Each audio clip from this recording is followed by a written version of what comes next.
السلام علیکم ورحمۃ اللہ وبرکاتہ۔ ہمارے بھائی نے سوال کیا ہے کہ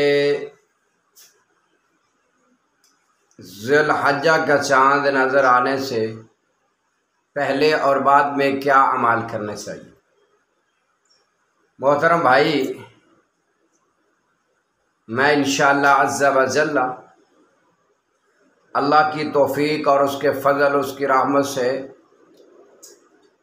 آپ کو اس کی تفصیل سے عرض کر دیتا ہوں۔ سب سے پہلی بات تو یہ ہے کہ یہ جو ذی الحج کے یہ 10 دن جو ہیں،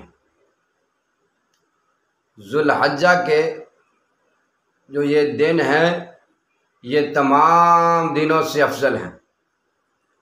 دوسرے دنوں میں جو بھی عمل کیا جائے اور ان دنوں میں جو عمل کیا جائے دوسرے دنوں سے بہت زیادہ افضل ہے۔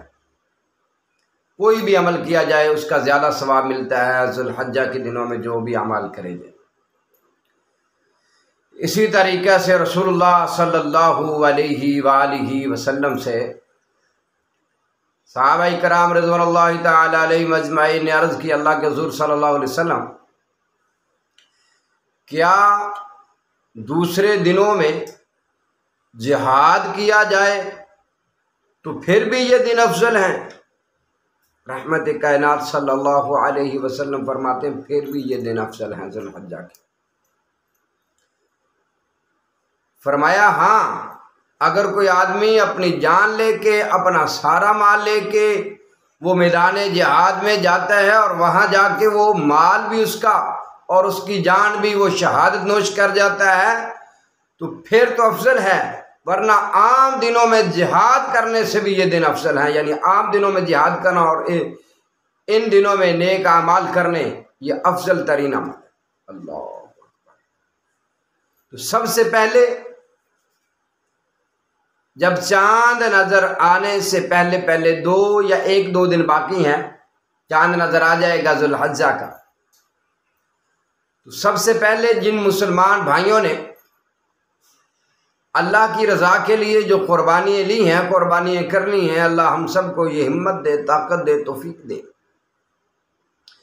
وہ ذی الحج کا چاند نظر آنے سے پہلے اپنے بال ناخن اپنے اچھے طریقے سے وہ صفائی وغیرہ مکمل کر لیں۔ جنہوں نے قربانی کرنی ہے وہ پھر ان دنوں میں وہ یہ نہ سر کے بال کٹوائے، نہ ناخن وغیرہ تراشے، اور نہ وہ کوئی اور بال وغیرہ جو ہے وہ کاٹے۔ پھر وہ قربانی کر کے ناخن تراشے، قربانی کر کے وہ بال وغیرہ کٹوائے۔ جب پہلا کام یہ ہے، اور جب چاند نظر آ جائے تو اس کے بعد کوشش کرے کہ نبی علیہ الصلوۃ والسلام کی طرح پورے 9 دنوں کے روزے رکھے۔ ایک حدیث میں آتا ہے رسول اللہ صلی اللہ علیہ وسلم 9 دنوں کے روزے رکھا کرتے تھے۔ اگر 9 دنوں کے روزے رکھنے کی طاقت نہیں ہے تو کم سے کم 9 ذی الحج کا جو روزہ ہے وہ ضرور رکھے۔ رسول اللہ صلی اللہ تعالی علیہ وسلم فرماتے ہیں کہ جس آدمی نے 9 ذی الحج کا روزہ رکھا، اللہ تبارک و تعالی اس کے 2 سالوں کے گناہ معاف کر دیتے۔ اللہ ہم سب کو یہ روزہ رکھنے کی توفیق عطا فرمائے۔ اور جب چاند نظر آ جائے، تیسرا کام یہ کرنا ہے کہ اللہ کی تکبیرات کو بلند کرنا ہے، تکبیرات پڑھتے رہنا ہے۔ اللہ اکبر، اللہ اکبر، لا الہ الا اللہ، اللہ اکبر، اللہ اکبر وللہ الحمد، یہ تکبیرات شروع کر دینی ہے۔ صحابہ کرام رضوان اللہ تعالی علیہم اجمعین فرماتے ہیں